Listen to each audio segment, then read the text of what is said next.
திருச்சிற்றம்பலம். தென்னாடுடைய சிவனையை போற்றி, எந்நாட்டவர்க்கும் இறைவா போற்றி. அனைவருக்கும் வணக்கம். இன்றைக்கி நம்ம பார்க்கக்கூடிய பதிவு என்னென்னு பார்த்துட்டிங்கன்னா, 2024 மே மாதம் 1ஆம் தேதி குரு பகவான் மேஷ ராசியிலிருந்து ரிஷப ராசிக்கு பயிற்சியாக போகிறார். மேஷ ராசியில் இருந்த குரு பகவான், அதாவது குரு அப்படின்னு சொல்லக்கூடியவர் தனகாரகன், காலபுருஷனுக்கு தனஸ்தானம் அப்படின்னு சொல்லக்கூடிய 2ஆம் இடத்திற்கு குரு பகவான் வரப்போகிறார். இந்த குரு பெயர்ச்சி ஒவ்வொரு ராசிக்கும் எந்த மாதிரி இருக்கும் அப்படிங்கிறத நம்ம முழுமையாக பார்க்கலாம். அதற்கு முன்னாடி நம்மளுடைய சேனலையும் சப்ஸ்கிரைப் பண்ணிக்கோங்க. பெல் பட்டனில் ஆல் அப்படின்னு சொல்லக்கூடிய பட்டனை கிளிக் பண்ணிக்கோங்க. அப்போ தான் நம்ம போடக்கூடிய அனைத்து பதிவுகளுமே உங்களுக்கு உடனுக்குடனே வந்துட்டுருக்கும். இந்த பயிற்சியினுடைய வீடியோஸ் எல்லாமே உங்களுடைய நண்பர்களுக்கும் உங்களுடைய உறவினர்களுக்கும் ஷேர் பண்ணுங்கள். என்னுடைய ஜோதிட குருமார்களையும் அதே போல் ஆன்மீக குருமார்களையும் வணங்கி, இந்த குரு பயிற்சி அப்படிங்கிறது மனதால் உண்மையாக எப்படி நாங்கள் ஜோதிடர்கள் குரு பயிற்சி குரு மாறினால் ஒரு ஜாதகருக்கு எப்படி சொல்லணும் அப்படிங்கிறத உங்களுக்கு வெளிப்படையாக நான் சொல்ல போகிறேன். இது நீங்கள் உங்கள் ஜாதக ரீதியாகவே நீங்கள் எடுத்து பார்த்து கொள்ளலாம். உங்கள் ஜாதகத்தில் எந்தெந்த இடத்துல குருவினுடைய பார்வை இருக்குது, குரு பகவான் எந்தெந்த இடத்தை பார்க்கின்றார், அவர்களுடைய குருவிற்கு என்னென்ன இடங்கள் சாதகமாக இருக்குது அப்படிங்கிறது எல்லாத்தையும் பார்த்து நீங்களே தெரிந்து கொள்ளும் அளவிற்கு ரொம்பவும் எளிமையான முறையிலையும் கொடுக்க போகிறேன். இப்போ பார்த்துட்டிங்கன்னா, குரு பகவான் மேஷத்திலிருந்து ரிஷபத்துக்கு மாற போகிறார். உங்கள் ஜாதகத்தில் பார்த்துக்கோங்க, நான் ஸ்டார் போட்டிருக்கக்கூடிய கட்டங்களில் குருவினுடைய நல்ல பார்வைகள், நல்ல நிலையை சொல்லக்கூடிய ஒரு கட்டம். அதாவது குரு பார்வை கோடி நன்மைன்னு சொல்லுவோம். குரு சர்வ தோஷங்களையும் நிவர்த்தி செய்யக்கூடிய ஒரு கிரகம். எப்பேற்பட்ட தோஷமாக இருந்தாலும் அந்த தோஷம் நிவர்த்தியாகும். உங்கள் ஜாதகத்தில் இப்போ தோஷம் இருக்குன்னு வச்சுக்கோங்களேன், குரு பார்வை இருக்கும் பொழுது நீங்கள் போய் அந்த தோஷம் நிவர்த்தி பண்ணிங்கன்னா 100% அந்த தோஷம் நிவர்த்தியாகும் அப்படிங்கிறது உண்மை. பரிகாரமாக இருந்தாலும் சரி, வழிபாடுகளாக இருந்தாலும் சரி, குரு பார்வை இருக்கும் பொழுது அந்த வழிபாடை நீங்கள் செய்யும் பொழுது, அந்த பரிகாரங்கள் செய்யும் பொழுது அந்த முற்றிலும் 100% அந்த தோஷம் நிவர்த்தியாகும் அப்படிங்கிறதுல மாற்றமே கிடையாது. இப்போ மேஷம், ரிஷபம், கடகம், கன்னி, விருச்சகம் மற்றும் மகரம், இந்த ராசிக்கு குருவினுடைய நல்ல தன்மைகள், நல்ல பலன்கள் கிடைக்கக்கூடிய ஒரு ராசியாக இருக்குது. இந்த ராசியில் உங்கள் ஜாதகத்தில் என்னென்ன கிரகங்கள் இருக்குது அப்படிங்கிறத நோட் பண்ணி வச்சுக்கோங்க. அப்போது அந்த கிரகங்கள் எல்லாமே உங்களுக்கு நன்மையை நிச்சயமாக கொடுக்கும். அந்த கிரகம் உங்கள் ஜாதகத்தில் எந்த நிலையில் இருக்கின்றார்களோ அது உங்களுக்கு சாதகமாக இருக்கும், அல்லது அந்த உறவுகள் மூலமாக உங்களுக்கு ஒரு சந்தோஷமும் ஒரு உதவிகளும் கிடைப்பதற்குண்டான வாய்ப்பும் உண்டு அப்படிங்கிறத நம்ம தெரிஞ்சுக்கலாம். இப்போ நான் ஒவ்வொரு ராசிக்கும் நான் சொல்கிறேன், இது லக்னத்திற்கும் பொருந்தும். அதனால் லக்ன ரீதியாகவும் நீங்கள் இதை வைத்து பார்த்துக்கொள்ளலாம். லக்னத்திற்கு 100%, ராசிக்கு 80% நிச்சயமாக பொருத்தமாக இந்த பயிற்சி அமையும். ஏன்னா லக்னம் அப்படிங்கிறது உயிர், ராசி அப்படிங்கிறது உடல். அப்போ உயிர் உடல் ரெண்டுமே நமக்கு வேணும் இல்லையா? அப்போ லக்னத்துக்கும் பார்த்துக்கோங்க, ராசிக்கும் பார்த்துக்கோங்க. அப்போ எந்த மாதிரி இருக்குங்கிறத நீங்கள் ஈக்குவல் பண்ணி பார்க்கும்போது நிச்சயமாக உங்களுக்கு ஒரு நல்ல ஐடியா கிடைக்கும். அதே போல் ஒரு 9 கிரகங்கள் இருக்காங்க இல்லைங்களா? இந்த 9 கிரகத்தில் ஒரு 4 கிரகத்துக்கு மேலே உங்களுக்கு குரு பார்த்துட்டாருன்னு வச்சுக்கோங்களேன். இந்த வருடம் உங்களுக்கு இந்த குரு பயிற்சி மிகுந்த யோகமுள்ள பயிற்சியாக இருக்கும். அல்லது 4 கிரகத்திற்கு கீழே, அதாவது 3, 2 ஒரு கிரகத்தை மட்டும் பார்க்குறாங்க அப்படின்னா மீடியமான பலன் அப்படிங்கிறத நம்ம எடுத்துக்கலாம். இல்லைங்க, எந்த கிரகத்தையுமே பார்க்கல அப்படின்னு நீங்கள் நினச்சிங்கனாலும் பயப்பட வேண்டியதில்லை. இந்த குரு உங்கள் ஜாதகத்தில் எந்தெந்த கட்டத்தை பார்க்கின்றாரோ அதனுடைய தன்மைகள் உங்களுக்கு முழுமையாக கிடைக்கும். அந்த கிரகம் அப்படிங்கிறது உங்களுக்கு வளர்ச்சியை கண்டிப்பாக கொடுக்கும். அந்த கட்டத்துக்கு உண்டான பலன்களும் நிச்சயமாக உங்களுக்கு 100% கிடைக்கும் அப்படிங்கிறதுல மாற்றமே இல்லை. குரு அப்படின்னு சொல்லக்கூடியவர் தனகாரகன். தனம் அப்படின்னா நம்ம பணம் மட்டும் எடுத்துக்கக்கூடாது. தனகாரகன் மற்றும் புத்திரக்காரகன் அப்படிங்கிற ஒரு அமைப்பும் உண்டு. புத்திரன்னா குழந்தைன்னு அர்த்தம். நாம் இந்த 2க்கு மட்டும் குருவை நம்ம எடுத்துக்கக்கூடாது. பெயர், புகழ், மதிப்பு, மரியாதை, அந்தஸ்து, உயர் பதவி, ப்ரமோஷன், கோடீஸ்வர யோகம் எல்லாமே குரு பகவான் தான். ஒரு ஜாதகத்தில் குரு நல்லா இருந்துட்டால் அவர் மிகப்பெரிய ஒரு கோடீஸ்வரர். தின வருமானம் வேணும் அப்படின்னு நீங்கள் நினச்சிங்கன்னா அது சந்திரன் நல்லா இருக்கணும். இல்லைங்க, மாத வருமானம், திடீர் அதிர்ஷ்டங்கள், இதெல்லாமே சுக்கிரன். 3 கிரகம் பணத்தை கொடுக்குங்க.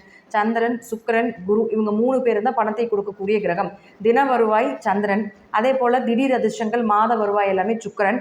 கோடியாக சம்பாதிக்கணும் அப்படின்னு நினச்சிங்கன்னா அது குரு தான். அப்போது குரு தான் கோடீஸ்வர யோகத்தை நிச்சயமாக கொடுப்பார். அப்போ இந்த குரு பகவான் அப்படின்னு சொல்லக்கூடியவர் பார்த்துட்டிங்கன்னா, ஒரு ஜாதகத்தில் நல்லா இருந்துட்டு அவங்க நிச்சயமாக கோடீஸ்வரராக இருக்கிறதுக்கு வாய்ப்புகள் உண்டு. அவங்க என்ன பண்ணுவாங்கன்னா, பணத்தை சேர்த்தி வச்சு இன்வெஸ்ட்மெண்ட் பண்ணி பணத்தை பெருக்கி கொண்டே இருக்கிறது தான் குரு பகவான் அப்படிங்கிறத முற்றிலும் உண்மை.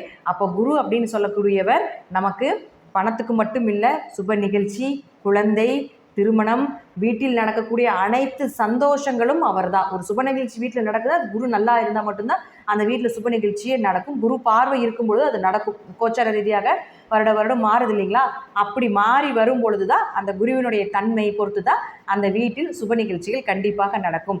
அப்போ குரு அப்படின்னு சொல்லக்கூடியவர் நம்ம ஜாதகத்தில் அனைத்து நன்மைகளும் ஒரு ஜாதகருக்கு நடக்குது அப்படின்னா அந்த குரு நல்லா இருந்தால் மட்டும்தான் நடக்கும் அப்படிங்கிறதுல மாற்றமே கிடையாது. அந்த குருவும் உங்கள் ஜாதகத்தில் நல்லா இருக்கணும். திதி சூன்யமாகவோ பாதகமாகவோ பாவ கிரகங்களோட சேர்ந்து ஏதாவது மறைந்தோ கெட்டு போய்விட்டால் அந்த குருவினுடைய வேலை கொஞ்சம் குறையுமே தவிர, தாமதமாகுமே தவிர, உங்களுக்கு அவர்களுக்கு உண்டான தன்மையை கொடுத்து விடுவார்கள். இருப்பினும் குரு உங்கள் ஜாதகத்தில் நல்லா இருக்கணும், அதுதான் முற்றிலும் உண்மை.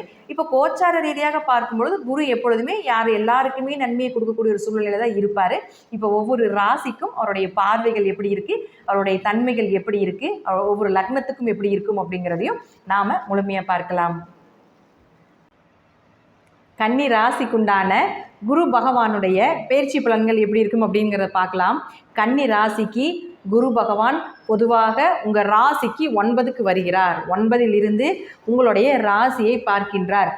முதல்லையே உங்கள் ராசியில் கேது பகவான் இருந்துட்டு இருந்தார் இல்லைங்களா? அப்போது ராசியில் கேது பகவான் இருக்கும்பொழுது நிறைய தடை, தாமதங்கள், வம்பு, பிரச்சனைகள், மன விரக்தி இதெல்லாமே கொடுத்துருப்பார். கணவன் மனைவிக்குள்ள கருத்து வேறுபாடுகள், ஒரு பிரிவினைகள் இதெல்லாமே கன்னிராசி நபர்களுக்கு நடந்து கொண்டு இருக்கும். இப்போ இந்த குரு பார்வை படும் பொழுது இது எல்லாமே ஓரளவுக்கு சாந்தமாயிரும். அப்போது கணவன் மனைவி கருத்து வேறுபாடுகள் குறைஞ்சிரும், ஒரு வளர்ச்சி உண்டு.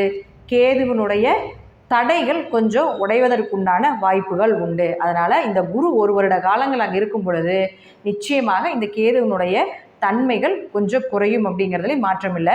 இது வந்து பொதுவாக சொல்லக்கூடிய ஒரு இடம். அதே போல் 9ஆம் இடம் அப்படின்னு சொல்லக்கூடியது பார்த்துட்டிங்கன்னா குருவிற்கு ஒரு சிறந்த இடம். ஓடி போகிறவருக்கு 9ல் குரு கிடையாது. ஓடி ஓடி உழைப்பவர்களுக்கே 9ல் குரு அப்படிங்கிற அமைப்பு உண்டு. ஏன்னா 9ல் குரு இருந்தால் தன்னுடைய சொந்த ஊரை விட்டு பூர்வீகத்தை விட்டு வெளியே போய் வாழ்வாங்க அப்படிங்கிற அமைப்பு உண்டு. எப்போ அவங்க பூர்வீகத்தை விட்டு வெளியே போகிறாங்களோ அப்போ தான் அவங்களுக்கு வளர்ச்சி. நீங்கள் டெஸ்ட் பண்ணி கூட பார்த்துக்கோங்க, யாருக்கு 9ல் குரு இருக்காங்களோ அவங்களுக்குலாம் சொந்த ஊரில் பெரிய வளர்ச்சி இருக்காது. சொந்த ஊர் விட்டு என்னைக்கு வெளியே போகிறாங்களோ அப்போ தான் அவங்களுக்கு வளர்ச்சி. அப்போ நீங்கள் வந்து உங்கள் ஜாதகத்தில் ஜோதிடர்கள் சொல்லியிருக்காங்கன்னு வச்சுக்கோங்களேன், சொந்த ஊர் விட்டு வெளியே போங்க, பூர்வீகத்தை விட்டு வெளியே போய் இருங்க அப்படின்னு சொல்லியிருந்தாங்கன்னா இந்த காலகட்டங்கள் அதில் பயன்படுத்தி கொள்ள வேண்டும். அது இயற்கையாகவே அமைந்து விடும் அப்படிங்கிறது உண்மை. அப்போது ஓடி ஓடி உழைப்பவர்களுக்கு தான் 9ல் குரு. அப்போ 9ல் குரு வரக்கூடிய காலங்கள் நிற்கிறதுக்கு கூட நேரம் இருக்காது. அந்த அளவுக்கு வேலை பளு அப்படிங்கிறது நிச்சயமாக இருக்கும். வேலை இருந்தாலே நமக்கு வருமானம் வந்துருமே, வருமானம் இருந்தாலே குடும்பத்தில் பிரச்சனைகள் இருக்காது இல்லையா? அப்போது 9ல் குரு இருந்து லக்னத்தை பார்க்கும் பொழுது இந்த காலகட்டங்கள் முன்னோர்களுடைய ஆசிகள், தெய்வத்தினுடைய அனுகிரகங்கள் இதெல்லாமே நிச்சயமாக இந்த கன்னிராசிக்காரர்களுக்கு ஏற்படும் அப்படிங்கிறது உண்மை. அடுத்து இப்போ நம்ம இது வந்து பொதுவாக சொல்லக்கூடிய 9ல் குரு இருந்தால் இந்ததா பலன் அப்படிங்கிறத நம்ம எடுத்துட்டோம். இப்போ ஒவ்வொரு ராசிக்கும் எப்படி இருக்கும் அப்படிங்கிறத பார்க்கலாம். இந்த 6 ராசி கட்டங்களில் உங்களுடைய 1 மற்றும் 10ஆம் அதிபதினு சொல்லக்கூடிய புதன் பகவான் இருந்தால் பெயர், புகழ், மதிப்பு, மரியாதை, அந்தஸ்து இதெல்லாமே நிச்சயமாக கிடைப்பதற்குண்டான வாய்ப்புகள் உண்டு. 10ஆம் இடம் அப்படிங்கிறது தொழில் ஸ்தானம் இல்லைங்களா? அது வந்து உங்களுக்கு மாமியாரை சொல்லக்கூடிய ஒரு இடம், தொழிலை சொல்லக்கூடிய ஒரு இடம். அப்போது இந்த புதனை குரு பார்க்கக்கூடிய ஒரு காலகட்டங்கள், தொழிலில் நல்ல வளர்ச்சி, தொழிலில் புதுசாக இன்வெஸ்ட்மெண்ட் பண்ணி செய்யக்கூடிய ஒரு அமைப்பு. ஒரு இடத்துலேருந்து இன்னொரு இடத்திற்கு பார்த்துட்டிங்கன்னா நிச்சயமாக உங்களுடைய பிரான்ச்சஸ் அதிகமாகறதுக்குண்டான வாய்ப்பையும் ஏற்படுத்தி கொடுப்பார். புதியதாக தொழில் தொடங்கலாம் அப்படின்னு நினச்சிட்டு இருந்தீங்கன்னா இந்த குரு பார்வையில் புதன் இருக்கக்கூடிய காலகட்டங்களில் நீங்கள் தொழில் தொடங்குனீங்கன்னா அது மிகப்பெரிய ஒரு வளர்ச்சியை ஏற்படுத்தி கொடுக்கும். அடுத்து உங்களுக்கு 2 மற்றும் 9ஆம் அதிபதினு சொல்லக்கூடிய சுக்கிர பகவான் இந்த 6 ராசி கட்டங்களை எங்கே இருந்துட்டாலும் சரி குடும்பத்தை அமைத்து கொடுத்தே ஆக வேண்டும் அப்படிங்கிறது விதி. அதே போல் உங்களுடைய வாக்குக்கு உங்களுடைய வீட்டில் மதிப்பு மரியாதை உண்டு. பண வரவு வந்து கொண்டே இருக்கும் இந்த வருடம் முழுவதும் அப்படிங்கிறது உண்மை. அடுத்து அவரே 9ஆம் அதிபதியும் ஆகிறதுனால தந்தை சொத்துக்கள், தந்தை பூர்வீக சொத்துக்கள், தந்தைக்கும் உங்களுக்கும் இருந்து வந்த கருத்து வேறுபாடுகள் இதெல்லாமே நிச்சயமாக உங்களுக்கு சாதகமாக இருக்கக்கூடிய ஒரு அமைப்பாக ஏற்படுத்தி கொடுப்பார். 9ஆம் இடங்கிறது 9ல் குரு இருந்து இந்த சுக்கிரனும் இந்த குருவும் சுக்கிரனை பார்த்து விட்டால் நல்ல குரு அமைவார்கள். உங்களுடைய வாழ்க்கையை வழி நடத்தி செல்லக்கூடிய ஒரு நல்ல குரு அப்படிங்கிறது நிச்சயமாக உண்டு. 9ஆம் இடம் உயர்கல்வி அப்படிங்கிறதுனால உயர்கல்வி சார்ந்த படிப்பில் இருக்கக்கூடியவர்களுக்கு நிச்சயமாக ஒரு நல்ல வேலை வாய்ப்புகளோ அல்லது உயர்கல்வியிலிருந்து வந்த தடைகளோ இதெல்லாமே விலகுவதற்குண்டான வாய்ப்புகளும் உண்டு.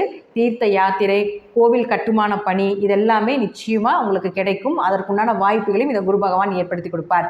அடுத்து 3 மற்றும் 8ஆம் அதிபதினு சொல்லக்கூடிய செவ்வாய் இந்த 6 ராசி கட்டங்கள் எங்கிருந்தாலும் சரி முயற்சிகள் கைகூடும், வெற்றி உண்டு, காரிய ஜெயம் உண்டு. இளைய சகோதரர்கள் மூலமாக உதவிகள், மாமியார் மூலமாக மாமனார் மூலமாக நிச்சயமாக உதவிகள் கிடைப்பதற்குண்டான வாய்ப்புகள்.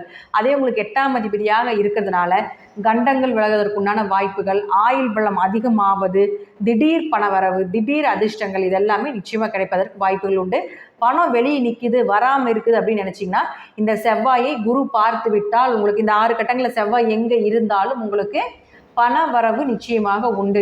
வெளியே கொடுத்த பணம் எல்லாமே உங்களுக்கு கை வந்து சேருவதற்குண்டான வாய்ப்பையும் ஏற்படுத்தி கொடுப்பார். அடுத்து உங்களுடைய ராசிக்கு 4 மற்றும் 7ஆம் அதிபதினு சொல்லக்கூடிய குரு பகவான், குரு பகவானே உங்களுக்கு 4ஆம் அதிபதியுமாகி 7ஆம் அதிபதியுமாகி 9ல் இருக்கும் பொழுது 4 குடையர் 9ல் இருந்தால் தாய் மூலமாக உதவிகள், தந்தை மூலமாக உதவிகள், வீடு மனை சொத்துக்கள் கிடைப்பது, பூர்வீக சொத்துக்கள் மூலமாக ஒரு அதிர்ஷ்டங்கள் கிடைப்பது, அதே போல் வண்டி வாகனங்கள் வாங்கக்கூடிய ஒரு அமைப்பு இதெல்லாமே நிச்சயமாக ஏற்படுத்தி கொடுப்பார்.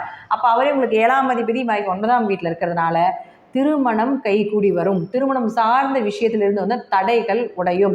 பார்ட்னர் போட்டு தொழில் பண்ணிட்டு இருக்கக்கூடியவர்களுக்கு ஒரு நல்ல சாதகமான பலன், வியாபாரங்கள் செழிப்பாக இருக்கக்கூடிய ஒரு அமைப்பு இதெல்லாமே நிச்சயமாக ஏற்படுத்தி கொடுப்பார். வீட்டில் ஒரு சுப நிகழ்ச்சிகள் நிச்சயமாக நடந்தே தீரும் அப்படிங்கிறதுலையும் மாற்றமே இல்லை. அடுத்து உங்களுடைய ராசிக்கு 5 மற்றும் 6ஆம் அதிபதினு சொல்லக்கூடிய சனி பகவான் இந்த 6 ராசி கட்டங்களில் எங்கே இருந்தாலும் சரி சனி பகவான் அப்படின்னு சொன்னாலே உங்கள் ராசிக்கு அதிர்ஷ்டத்தை சொல்லக்கூடிய ஒரு கிரகம். அப்போது இந்த 6 கட்டங்கள் இருந்தாலும் உங்கள் ஜாதகத்தில் அதிர்ஷ்டமான ஜாதகமாக இருந்தாலோ அல்லது விபரீத ராஜயோகத்தை கொடுக்கக்கூடிய ஒரு ஜாதகமாக இருந்தாலோ இந்த சனியை குரு பார்க்கும் பொழுது நிச்சயமாக என்ன பண்ணுவாருங்க, அதிர்ஷ்டங்கள் பெருகும், விபரீத ராஜயோகங்கள் ஏற்படும். குழந்தைகள்னால் உங்களுக்கு ஒரு மதிப்பு மரியாதை நிச்சயமாக உண்டு. குழந்தை சார்ந்த விஷயத்தில் உங்களுக்கு ஒரு சந்தோஷமும் மகிழ்ச்சியும் உண்டு. புதியதாக மழலை செல்வங்கள், குழந்தை பிறப்பதற்குண்டான வாய்ப்புகளும் உண்டு. இந்த 6 ராசி கட்டங்களில் சனி பகவான் இருந்தால் மட்டும் குழந்தைக்குண்டான ட்ரீட்மெண்ட் எடுங்க, இல்லைன்னா எடுக்க வேண்டாம், அது உங்களுக்கு ஃபெயிலியரை கொடுத்து விடும் அப்படிங்கிறது அமைப்பு உண்டு. அதே போல் வேலை வாய்ப்பு 6ஆம் இடங்கிறது வேலை வாய்ப்பு, போட்டித் தேர்வு, அரசு தேர்வுலாம் 6ஆம் இடம் தான். அப்போ இது எல்லாமே உங்களுக்கு அரசு தேர்வுகள் மூலமாக உங்களுக்கு ஒரு வெற்றி கிடைக்கக்கூடிய ஒரு அமைப்பு, உத்தியோகம் கிடைக்கக்கூடிய ஒரு அமைப்பும் உண்டு. 6ஆம் இடங்கிறது கடன், நோய், வம்பு வழக்குகளை சொல்கிறதுனால கடன் விலகும், நோய் சம்பந்தப்பட்ட பிரச்சனைக்கு நல்ல மருந்துகள், நல்ல மருத்துவர் கிடைப்பார். அதே போல் இந்த இடத்துல சனி இருக்கும் பொழுது மட்டும் கேஸ் மூவ் பண்ணுங்க, அப்போ தான் அது உங்களுக்கு சாதகமாக இருக்கக்கூடிய ஒரு அமைப்பையும் நிச்சயமாக இந்த குரு பகவான் ஏற்படுத்தி கொடுப்பார். அடுத்து 12ஆம் அதிபதினு சொல்லக்கூடிய சூரியன் இந்த 6 ராசி கட்டங்களில் எங்கே இருந்தாலும் சரி பயணத்தினால் ஒரு நன்மை, நல்ல உறக்கம், வெளிநாடு வெளியூர் பயணங்கள் நிச்சயமாக உண்டு. தீர்த்த யாத்திரை செல்லக்கூடிய ஒரு சூழ்நிலைகள், குடும்பத்தோடு சென்று சந்தோஷமாக இருக்கக்கூடிய ஒரு காலகட்டங்கள், கணவன் மனைவிக்குள்ளிருந்து வந்த கருத்து வேறுபாடுகள் விலகி ஒரு அந்யோன்யம், வேலைக்காக வெளிநாடு வெளியூர் செல்லக்கூடிய ஒரு அமைப்பை ஏற்படுத்தி கொடுப்பார். அல்லது சும்மாவாவது ஒரு சுற்றுலாவாவது போயிட்டு வரக்குண்டான அமைப்பையும் நிச்சயமாக இந்த குரு பகவான் ஏற்படுத்தி கொடுப்பார். இப்போ 7 கிரகத்துக்கும் சொல்லியாச்சு.